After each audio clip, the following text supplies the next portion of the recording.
De nouvelles plaintes contre le faux médecin de Besançon. Après de premiers témoignages en novembre de viols et d'agressions sexuelles lors de séances d'épilation au laser, le procureur avait lancé un appel à témoins. On apprend aujourd'hui que 10 femmes ont à leur tour dénoncé les agissements de cet homme qui se faisait passer pour un dermatologue. L'homme mis en cause, âgé d'une quarantaine d'années, est mis en examen et placé sous contrôle judiciaire. C'est un dossier suivi dans le cadre d'une information judiciaire, où le parquet a saisi un magistrat instructeur ici au pôle de l'instruction, qui faisait suite à 3 plaintes reçues au parquet de Besançon. Une enquête qui est confiée donc à la sûreté départementale du commissariat, sûreté départementale, donc le service de police judiciaire du commissariat de Besançon, et qui faisait suite à 3 jeunes au signalement et plaintes de 3 femmes expliquant qu'elles avaient subi des séances d'épilation du maillot au laser, et qu'à l'occasion de ces séances d'épilation, elles avaient été victimes de violences sexuelles, en tout cas c'est ce qu'elles dénonçaient. Le parquet a ouvert une information judiciaire en retenant 2 des 3 dépositions. On n'a pas saisi de l'instruction pour le 3e fait. Pourquoi ? Parce que une des jeunes femmes qui dénonçait ces faits expliquait, à la suite de ces séances, avait eu une relation amoureuse avec cet homme pendant plusieurs mois. Et donc nous avons considéré qu'il était difficile de parler d'agression dès lors que ces faits avaient abouti à une relation amoureuse entre adultes pendant plusieurs mois. Simplement, il y a eu une médiatisation de ces faits parce que la question était de savoir s'il s'agissait de faits isolés ou s'il s'agissait de faits de plus grande ampleur.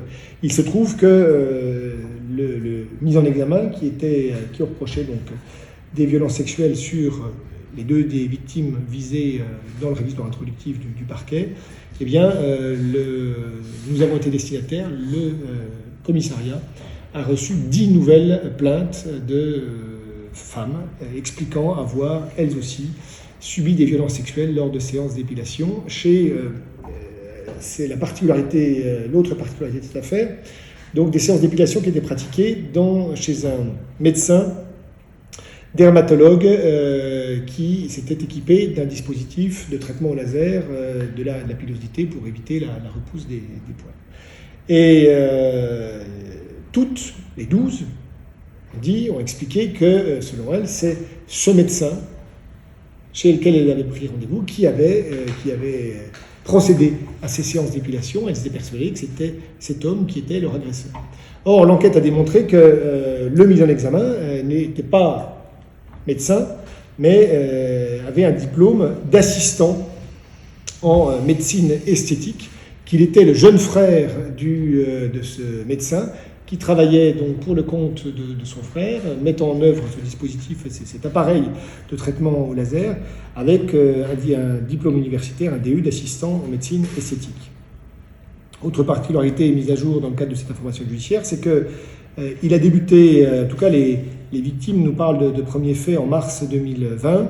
Il a effectivement admis qu'il avait commencé ses séances d'épilation pour le compte de son frère en novembre 2019, en se présentant clairement comme assistant du médecin, sauf que toutes les victimes nous disent on n'a jamais entendu qu'il était assistant du médecin. Pour nous, c'est un médecin qui nous soignait.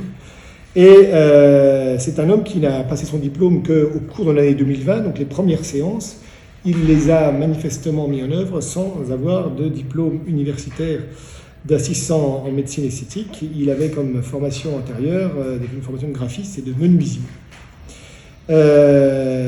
Les déclarations de ces 10 nouvelles plaignantes étant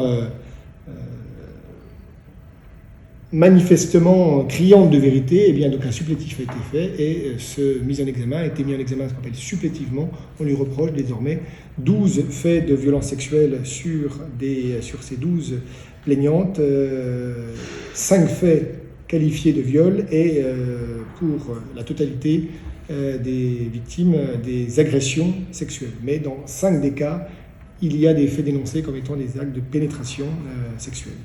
Les faits sont contestés, totalement contestés par ce soignant, cet assistant en médecine esthétique. Il reconnaît simplement un acte de pénétration sexuelle, mais explique que durant la séance, ça s'est fait parce que madame était consentante et qu'il y avait une relation de séduction qui s'était nouée entre eux et que pour ce cas-là, dénoncé par la victime, ces dénonciations correspondaient factuellement à la réalité, mais par contre qu'il n'y avait aucune intention malveillante, puisque selon lui, madame était tout à fait d'accord pour qu'il y ait un acte de pénétration sexuelle. Voilà ce que cette information judiciaire a révélé. L'instruction va se poursuivre, mais je souhaitais en faire un retour parce que c'est toujours complexe la gestion de ces appels à témoins par la presse.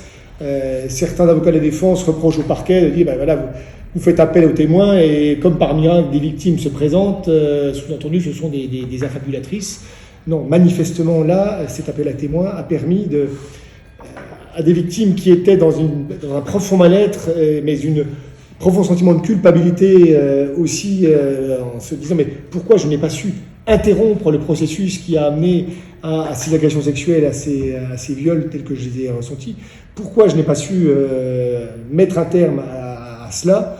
Et cette culpabilité amenait des femmes à se réfugier dans le silence. La révélation faite par d'autres femmes et le point presse a permis, a donné le courage en tout cas à ces femmes de révéler les faits.